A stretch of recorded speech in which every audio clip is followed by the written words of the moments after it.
మువ్వన్నెల పతాకం నింగిని ముద్దాడింది. వాడవాడలా ఇంటింటా త్రివర్ణ పతాకం రెపరెపలాడుతోంది. దేహాలు 3 రంగుల జెండా వర్ణాన్ని పులుముకొని ఉప్పొంగిపోతున్నాయి. రవి అస్తమించిన బ్రిటిష్ సామ్రాజ్యాన్ని గడగడలాడించి దాస్య శృంఖలాలను తెంచుకొని బలిపీఠం ఎక్కి మరీ తెచ్చుకున్న స్వాతంత్ర్యానికి నేటితో 80 ఏళ్లు నిండాయి. మరి అందుకే ఈ విజయగర్వం, అందుకే గుండెల నిండుగా ఈ ఆనందం. 8 దశాబ్దాల స్వేచ్ఛ అంటూ పొంగిపోతున్నామే.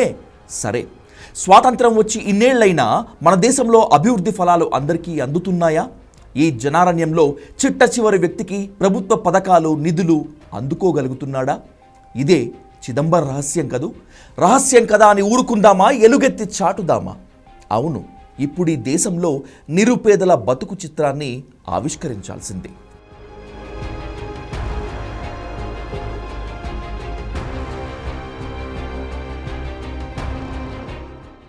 మన దేశానికి అర్ధరాత్రి స్వాతంత్రం వచ్చింది, అందుకే ఇంకా తెల్లారలేదు.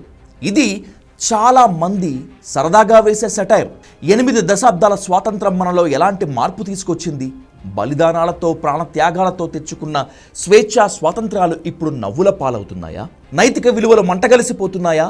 మానవత్వం అడుగంటిపోతుందా? ఇలాంటి ఎన్నో ప్రశ్నలు ఇప్పుడు మన ముంగిట్లో, కన్నుల వాకిట్లో. కూడు, గూడు, గుడ్డ ఏ రాజకీయ పార్టీ అయినా చాలా కామన్గా ఇచ్చే నినాదాలు, హామీలు. ఈ 3 అంశాలపైనే ఎన్నెన్నో హామీలు ఇచ్చేసి ప్రజలను ఆకట్టుకుంటాయి. మరి రాజకీయ పార్టీల వాగ్దానాలు ఎంతవరకు వచ్చాయి? పేద ప్రజల బతుకులు బాగుపడ్డాయా? మబ్బు పడితే, వాన కురిస్తే, ఆకాశాన హరివిల్లు విరిస్తే అదంతా తమ కోసమేనని నమ్మే అమాయకపు జీవులు కోటాను కోట్లు ఈ దేశంలో. వాళ్లే మన రేపటి తరం ప్రతినిధులు కూడా. బంగారు బాల్యాన్ని హక్కుగా అనుభవించాల్సిన వీళ్లంతా వాళ్ల ఓటు వాళ్లే వేసుకొని ఎన్నుకునే సర్కార్ దయా దాక్షిణ్యాలపైన, ఏలిన వారి కరుణా కటాక్షంపైన ఆధారపడుతున్నారు. ఇది కదా నేటి దౌర్భాగ్యం.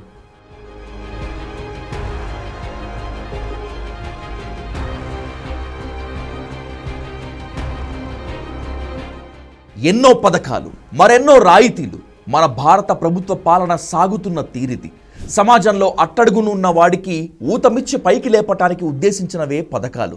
కానీ ఆ సంక్షేమ పథకాలు లబ్ధిదారులకు చేరుతున్నాయా? రేషన్ కార్డ్, ఆధార్ కార్డ్, కుల ధృవీకరణ పత్రం, మనిషి మనుగడకి అవసరమైన సాధనాలు ఈ సమాజంలో ఒకరిగా గుర్తించేందుకు ప్రభుత్వం నియమించుకున్న ప్రామాణికాలు. దారిద్ర్య రేఖకు దిగువన ఉన్న కొన్ని కోట్ల కుటుంబాలకు లబ్ధి చేకూరేందుకు ఉద్దేశించిన ఆహార భద్రతా పథకాలు మన పేదరికాన్ని గణాంకాల్లో మాత్రమే తగ్గించగలిగాయి. కానీ నవీన భారత ముఖ చిత్రాన్ని చూస్తే మన పరిస్థితి ఎక్కడ వేసిన గొంగళి అక్కడే అన్నట్లుగానే ఉంది. పేదల కడుపులు ఆకలి కేకలతో అలమటిస్తుంటే మన ఆహార గిడ్డంగులు ఆహార నిల్వలతో మూలుగుతుంటాయి. ఆహార ధాన్యాలు ఎండకు ఎండి, వానకు తడిసి వృధాగా పోతుంటాయి. వాటిని ఉచితంగా పేదలకు పంచాలంటే చట్టాలు అడ్డొస్తాయి. ఇది మన వర్తమాన భారతం తీరు తెన్ను. రేషన్లో సరుకులు బ్లాక్ మార్కెట్కు తరలిపోతుంటాయి. లబ్ధిదారులకు నో స్టాక్ బోర్డులే దర్శనమిస్తుంటాయి. ఏడాదికి 3 పంటలు పండుతున్నా మన నిత్యావసరాల ధరలు ఆకాశాన్నే అంటుతూ ఉన్నాయి. ఇక వర్షాలే కరువైనప్పుడు నిత్యావసరాలు కంటికి కనిపించవు. బ్లాక్ మార్కెట్లకు సర్కారు వారే అండగా నిలబడితే ఇక కృత్రిమ కరువు చోటు చేసుకోక ఏమవుతుంది చెప్పండి? అభివృద్ధి కోసం పంచవర్ష ప్రణాళికలు రచిస్తూనే ఉంటాం. ఖజానాలో నిధులు ఖర్చవుతున్నట్లు గణాంకాలు చూపిస్తూనే ఉంటాయి. పేదరికం మాత్రం అలాగే ఉంటుంది. సంపన్నుడు తిన్నది అరగక ఆహారాన్ని పడేస్తుంటే ఆ గుప్పెడు మెతుకులే లేక పేదవాడు అలమటిస్తున్నాడు. ఇది మన 80 ఏళ్ల స్వతంత్ర భారతం సాధించిన అభివృద్ధి ఫలాలు.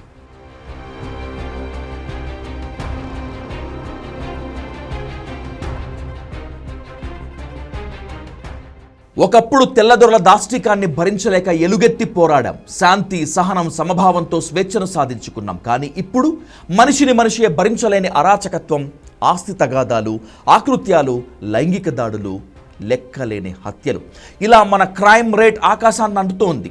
డబ్బు, సుఖం, సమాజంలో హోదా పెరిగే కొద్దీ మనలో మానవత్వం కరిగిపోతోంది. నైతిక ప్రవర్తన అంతకంతకు దిగజారిపోతోంది. కన్న కూతురునే కామంతో చూసే తండ్రులు పుట్టుకొస్తున్నారు. వావి వరుసలు మరిచే సభ్యతా సంస్కారాలకు తిలోదకాలిచ్చి కాటికి కాళ్ళు చాపుకున్న ముసలి వాళ్లే పసిపాపలపై అత్యాచారాలు చేస్తున్నారు. వీధికో గాంధీ విగ్రహం ఉంది, ఊరికో గాంధీ ఎందుకు లేడు? సంపూర్ణ మద్యపాన నిషేధాన్ని కలలుగన్న గాంధీ జయంతి నాడు పెగ్గుకు దూరంగా ఉండలేని బలహీనత తయారైంది. అర్ధరాత్రి ఆడది ఒంటరిగా సంచరించినప్పుడే ఈ దేశానికి నిజమైన స్వాతంత్రం వచ్చినట్లు అని వింటూ పెరిగాం కదా. పట్టపగలే ఆడది నడి రోడ్డుపై సంచరించలేని దుస్థితి నేడు. ఎటు చూసినా మహిళల నిస్సహాయపు ఆర్తనాదాలే ఇప్పుడు. ఇలా చెప్పుకుంటూ పోతే 80 ఏళ్ల స్వాతంత్రం సాధించిన ఘనతలు పైకి చెప్పుకోలేని దుర్మార్గాలు అనేకం. ఇది ఓ ఒడువని ముచ్చట, కానీ ఆశ మనిషిని ముందుకు నడిపిస్తుంది. సమస్యలెన్నున్న పాజిటివ్ దృక్పథంతో అడుగు ముందుకేయాలని నీలాకాశంలో సమున్నతంగా ఎగురుతున్న మన 3 జెండా చెబుతున్న సత్యం ఇదే.